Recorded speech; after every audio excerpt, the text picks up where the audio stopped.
যে নবেজের কারণে সৃজিল দোজাহান, বলেন সুবহানাল্লাহ।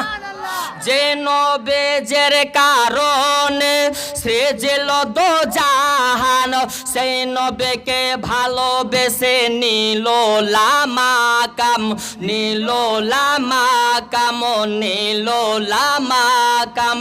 পুলসে রাত দেখিয়া দিবেন নবে কান্দিয়া, পুলসে রাত দেখিয়া দিবেন নবে কান্দিয়া।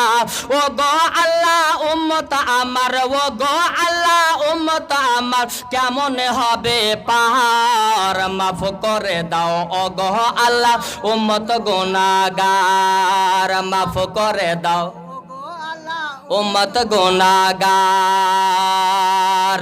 উম্মতের মায়ায় নবে কাঁদেন যারে যার।